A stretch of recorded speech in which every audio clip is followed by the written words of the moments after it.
Assalamualaikum warahmatullahi wabarakatuh. Selamat pagi anak-anak sekalian. Bagaimana kabar hari ini? Semoga kita senantiasa dalam keadaan sehat walafiat. Anak-anak sekalian, pada hari ini kita akan masuk ke pembelajaran pendidikan agama Islam. Sebelum pelajaran kita mulai, marilah kita terlebih dahulu membaca doa bersama.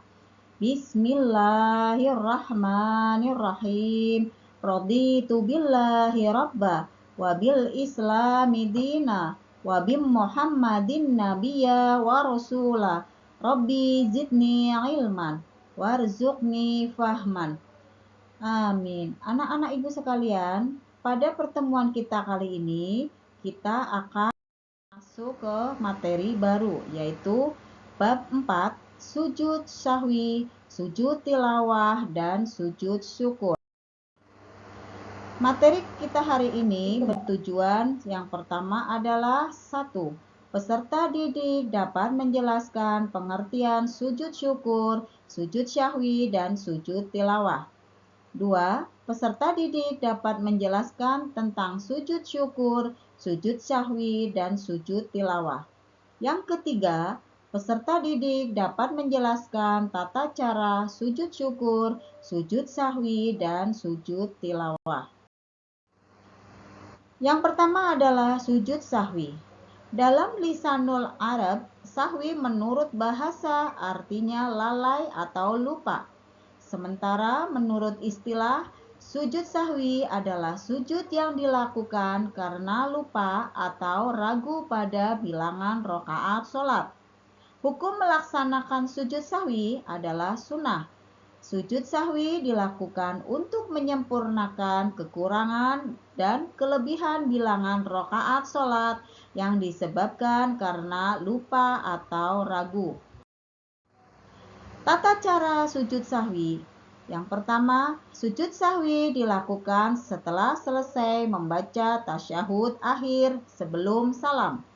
2. Membaca bacaan sujud sahwi, yaitu Subhana malla yannamu wala yashu. Sujud sahwi yang ketiga adalah dilakukan sebanyak 2 kali, dipisahkan dengan duduk antara 2 sujud. Bacaan sujud sahwi yang kedua sama dengan bacaan sujud sahwi yang pertama. Yang keempat, setelah selesai sujud sahwi yang kedua dilanjutkan dengan salam. Hikmah melaksanakan sujud sahwi. Menjadi pribadi yang rendah hati, sportif, mau mengakui kesalahan diri, dan bersegera memohon ampunan kepada Allah Subhanahu wa Ta'ala atas kehilafannya, baik yang disengaja maupun tidak disengaja. Menyadari bahwa manusia tempatnya salah dan lupa. Oleh karena itu, manusia tidak berhak untuk angkuh atau sombong dan harus selalu beristighfar, minta ampun kepada Allah Subhanahu wa Ta'ala. Yang kedua adalah sujud tilawah. Sujud tilawah artinya sujud yang dilakukan ketika membaca atau mendengarkan ayat sajadah. Ayat sajadah adalah ayat yang menganjurkan untuk sujud bagi orang yang membaca atau mendengar ayat-ayat Al-Quran, baik di luar sholat maupun di dalam sholat. Hukum melaksanakan sujud tilawah adalah sunnah sesuai dengan anjuran Rasulullah Shallallahu Alaihi Wasallam. Ayat sajadah dalam Al-Quran terdiri dari 1. Quran Surat Ar-Rahman ayat 15, Quran Surat As-Sajdah ayat 15, Quran Surat Al-A'raf ayat 206, Quran Surat An-Najm ayat 62, Quran Surat Maryam ayat 58, Quran Surat Al-Hajj ayat 77, Quran Surat Al-Alaq ayat 19, Quran Surat An-Nahl ayat 49, Quran Surat An-Naml ayat 26, Quran Surat Al-Isra ayat 109, Quran Surat As-Sod ayat 24, Quran Surat Al-Hajj ayat 18, Quran Surat Al-Insyiqaq ayat 21 dan Quran Surat Al-Furqan ayat 60. Tata cara sujud tilawah yang dilakukan yang di luar sholat. 1. Menghadap kiblat. 2. Berniat untuk sujud tilawah setelah menjumpai ayat sajadah. 3. Melakukan takbiratul ihram. Yang keempat, sujud 1 kali. Disunahkan membaca doa sujud tilawah. Yang keempat adalah bangun dari sujud dengan membaca takbir.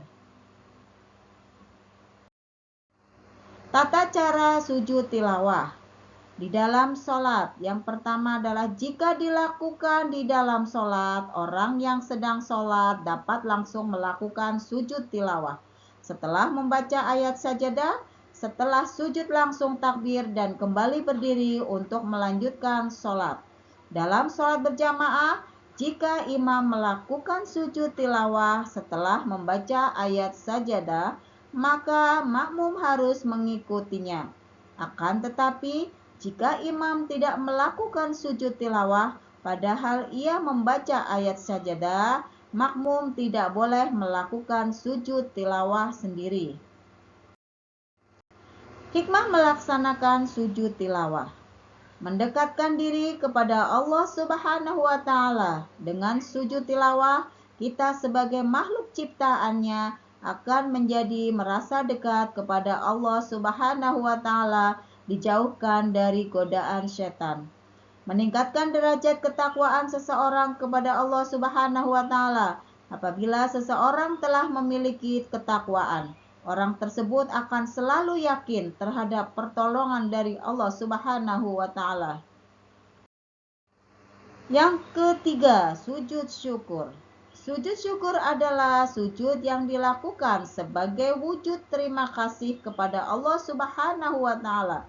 Sujud syukur dianjurkan ketika seseorang hamba mendapatkan nikmat karunia yang besar dari Allah Subhanahu wa Ta'ala.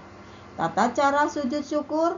1. Diawali dengan niat sujud syukur.